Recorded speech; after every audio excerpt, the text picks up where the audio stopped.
Olá, bom dia, meus caros irmãos e irmãs, queridos devotos e devotas, os paroquianos e paroquianas, paz e bem. É uma alegria a gente chegar até você, ao seu lar, levando as nossas mensagens aqui do Santuário Santo Antônio à sua vida, ao seu lar.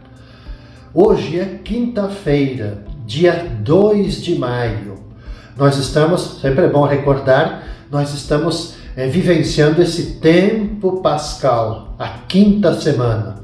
Portanto, hoje, quinta-feira, novamente, 2 de maio, nós vamos rezar, vamos meditar nos nossos corações com o Evangelho de João, capítulo 15, versículos de 9 até 11. Jesus disse aos seus discípulos: "Como meu Pai me amou, assim também eu vos amei. Permanecei no meu amor. Se guardardes os meus mandamentos, permanecereis no meu amor, assim como eu guardei os mandamentos do meu Pai e permaneço no seu amor. Eu vos disse isso para que minha alegria esteja em vós e vossa alegria seja plena." Caros irmãos e irmãs, o Evangelho desta quinta-feira começa com uma afirmação que é, por assim dizer, uma definição. Eu gosto muito dessa expressão, uma definição do coração de Jesus. Assim como o Pai me amou, assim também eu vos amei. Belíssima, né? Essa definição, essa afirmação. Jesus sabe que a fonte do amor não é Ele, mas é o Pai. Mas também sabe que Ele é a perfeita expressão humana desse amor. É o rosto, Jesus é o rosto do amor do Pai por nós. E Jesus recebeu no seu coração humano o amor que tem origem no Pai. E ele procurou viver esse amor de modo único, perfeito. Por isso, se quisermos conhecer o amor do Pai, a gente tem que contemplar o coração de Jesus, que se entregou por nós e a gente buscar permanecer no seu amor. Então, permanecer, essa palavra tão importante que está nesse trechinho do Evangelho, é uma palavra importante. Permanecer é deixar-se penetrar pelo amor de Jesus, deixar-se envolver, levar, permear, repousar no amor de Jesus. A gente pode dizer também, nessa perspectiva do permanecer, é ser fiéis ao amor de Jesus, perseverar no seu amor, ser testemunhas dele na vida. É a gente irradiar isso na nossa vida, no nosso cotidiano, nas nossas relações. E a gente pode avançar um pouquinho mais nessa reflexão. Nessa perspectiva do permanecer, do como o Pai me amou, assim também eu vos amei. Esse convite de Jesus de a gente permanecer no seu amor. Porque não existe, isso é muito importante, não existe amor a Jesus se não desembocar no compromisso para com os outros. Não basta você dizer, eu dizer, enfim, não basta a pessoa dizer que ama a Deus ou ama então o próximo. O amor, ele precisa ser traduzido em atitudes muito concretas no nosso cotidiano. Quais são essas atitudes muito concretas? Em obras de justiça e de fraternidade. E ora, essas obras, elas podem, sim, provocar reações da sociedade injusta. Por quê? Porque os chefes, muitas vezes, quem coordena a sociedade, o mundo, lutam para manter seus privilégios, para manter, manter a injustiça, manter a desigualdade. Por isso, são capazes de atentar contra a vida de inocentes. Foi o que fizeram com Jesus, matando ele. Foi como trataram uma fileira incontável de mártires ao longo da história do cristianismo, do catolicismo, os mártires seguidores de Cristo. Seguindo esse nosso itinerário das reflexões, na sexta-feira, dia 3 de maio, vamos celebrar na igreja os apóstolos e mártires São Felipe e Tiago. Por isso, então, nós vamos ter o texto. Não é o sequencial, mas a gente então volta. João capítulo 14, versículos de 6 até 14. Porque a gente faz então referência a esta celebração dos apóstolos e mártires Felipe e Santiago. Jesus disse para Tomé: eu sou o caminho, a verdade e a vida. Ninguém vai ao Pai senão por mim. Se vós me conhecesseis, conheceríeis também o meu Pai. E desde agora o conheceis e o vistes. Disse Felipe: Senhor, mostra-nos o Pai, isso nos basta. E Jesus respondeu: há tanto tempo estou convosco e não me conheces, Felipe. Quem me viu, viu o Pai. Como é que tu dizes, mostra-nos o Pai? Não acreditas que eu estou no Pai e o Pai está em mim? As palavras que eu vos digo, não as digo por mim mesmo, mas é o Pai que, permanecendo em mim, realiza as suas obras. Acreditai-me, eu estou no Pai e o Pai está em mim. Acreditai ao menos por causa dessas mesmas obras.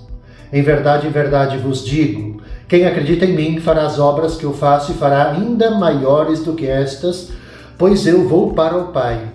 E o que pedirdes em meu nome, eu o realizarei, a fim de que o Pai seja glorificado no Filho. Se pedirdes algo em meu nome, eu o realizarei. Esse trecho do Evangelho, caros irmãos e irmãs, nós ouvimos há poucos dias, nesse nosso itinerário pascal. O Evangelho, obviamente, transmite para a gente, mostra para nós esse diálogo entre Jesus e Felipe. Eu sou o caminho, a verdade e a vida. Ninguém pode ir ao Pai, senão por mim. Atraindo-nos para Jesus, o Pai revela para a gente que para ir para Ele é preciso passar pelo Filho, porque o Filho é o caminho. Ele mesmo diz: eu sou o caminho, a verdade e a vida. Jesus é aquele que revela o Pai, é aquele que comunica a vida do Pai e conduz até Ele. Nesse trecho do Evangelho, novamente volta algo que eu gosto sempre de enfatizar. Jesus revela-nos novamente o seu coração, o desejo ardente de nos fazer conhecer o Pai e a consciência que tem de ser o verdadeiro revelador mesmo do Pai.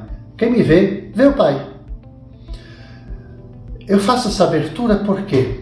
Olhando agora para a nossa vida. Porque em cada um de nós, em você, em mim, enfim, há um desejo vivo de ver a Deus. Não é isso? Quando a gente abre a Sagrada Escritura e a gente vai lá nos textos dos Salmos, a gente vai perceber que os Salmos, eles fazem eco desse anseio profundo nosso de ver a Deus. Por exemplo, recordando aqui o Salmo 42, logo no início diz assim: quando poderei contemplar a face de Deus? Ou então, um pouco mais adiante no Salmo 63, também logo no seu início: quero contemplar-te para ver o teu poder e tua glória. Ou seja, mostra esse desejo de todo ser humano de ver a Deus, de buscar a Deus. Agora, é muito importante a gente ampliar um pouquinho mais essa reflexão, porque conhecer alguém por ouvir dizer é pouco, insuficiente. Encontrar-se com uma pessoa, vê-la, dá um conhecimento mais profundo da mesma. Não é assim? Quando a gente está frente a frente. Nós lemos no seu rosto os seus sentimentos, o seu amor, a sua bondade, enfim, tudo o que há de vivo nessa pessoa. E é a partir dessa experiência do encontro, dessa experiência que nasce em nós o anseio profundo de ver a Deus. O Novo Testamento, da mesma forma como nos Salmos, ele nos mostra que a visão de Deus, que nos permite contemplar o invisível, o inacessível e continuar vivos, é possível vendo Jesus, que é o Filho de Deus feito homem, imagem do Deus invisível, é o rosto humano de Deus. Então Jesus, como nos narra o Evangelho, Jesus é o revelador do Pai. É este o seu mistério mais profundo, O Pai está em Jesus e Jesus está no Pai. O Pai manifesta em Jesus não só na sua presença no meio de nós, mas também e sobretudo na sua morte e na sua ressurreição. É claro que para a gente, Jesus ressuscitado não é uma pessoa que se veja como uma outra pessoa qualquer. Não é assim. A nós aplica-se uma frase que eu recordo, com que João encerra o seu evangelho. Felizes os que creem sem terem visto. Está lá no capítulo 20, bem no finalzinho do capítulo 20 do evangelho de João. A nossa visão de Jesus não é uma visão sensível, mas é uma visão de fé. Então, contemplar as imagens de Jesus, sim, pode nos ajudar, mas são os olhos do coração que o alcançam. A visão de Deus é uma visão do coração. Só se pode vê-lo com o coração de Jesus. E finalizando, caros irmãos e irmãs, esse nosso itinerário da quinta semana da Páscoa, no sábado, dia 4 de maio, vamos rezar, vamos meditar com o Evangelho de João, capítulo 15, versículos de 18 até 21. Jesus disse aos seus discípulos: Se o mundo vos odeia, sabei que primeiro me odiou a mim. Se fosseis do mundo, o mundo gostaria daquilo que lhe pertence. Mas porque não sois do mundo, porque eu vos escolhi e apartei do mundo, o mundo por isso vos odeia. Lembrai-vos daquilo que eu vos disse: o servo não é maior que seu senhor. Se me perseguiram a mim, também perseguirão a vós. Se guardaram a minha palavra, também guardarão a vossa. Tudo isso eles farão contra vós por causa do meu nome, porque não conhecem aquele que me enviou. Quando a gente lê com atenção esse trecho do Evangelho do sábado, não é certamente luminoso o panorama que Jesus apresenta a seus discípulos. Jesus, nesse diálogo, não promete para eles que eles vão ser aplaudidos, mas, ao invés disso, prepara eles para enfrentarem a missão com um realismo, com tudo aquilo que implica, com os desafios que a missão vai colocar na vida deles. Fala de ódio e de perseguições.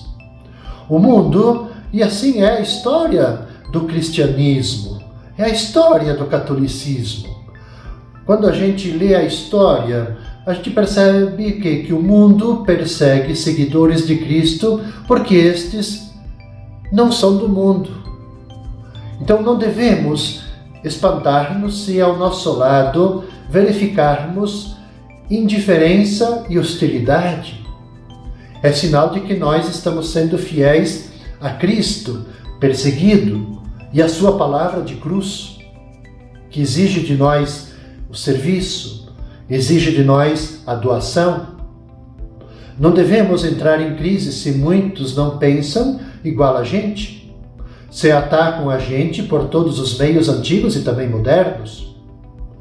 O mundo egoísta, que muitas vezes é contrário ao projeto de Jesus, ele não aceita os discípulos de Jesus porque não aceita Jesus nem o Pai que o enviou. É sobre isso que Jesus está refletindo com os seus discípulos. E isso é importante todos nós termos consciência. Por quê? Porque a fé às vezes ela pode ser algo fora de moda.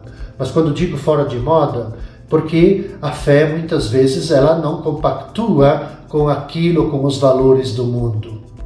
Então quem adere a Jesus pela fé não pode, jamais poderia concordar com uma sociedade injusta. Uma sociedade que muitas vezes sufoca o ser humano, oprime, que caminha exatamente na direção contrária do Evangelho, ou então direção contrária do projeto do reino. A gente poderia se perguntar, à luz desse trecho conclusivo desta quinta semana do Evangelho, por que muita gente ainda desconhece Jesus e o seu projeto de amor e vida para todos? Seria, quem sabe, falta de zelo apostólico nosso, enquanto líderes da igreja, de batizados e batizadas? Ou talvez uma certa acomodação e fé inconsistente dos atuais cristãos e cristãs? Eu faço esses questionamentos, trago esses questionamentos exatamente para a gente refletir, à luz das provocações que Jesus traz aos seus discípulos. Jesus não promete aplausos, não promete que a vida de cristãos, de discípulos e discípulas será uma vida fácil, mas a gente tem que nós precisamos nos fazer esses questionamentos exatamente para a gente pensar como que a gente dinamiza a nossa missão. A gente precisa enfrentar a nossa missão com o maior realismo possível. Com essa meditação, caros irmãos e irmãs, eu concluo então o itinerário desta quinta semana da Páscoa. Nós vamos nos encontrar novamente na segunda-feira, neste mesmo horário. Eu desejo a cada um de vocês toda a paz, todo o bem, com a proteção do nosso padroeiro Santo Antônio.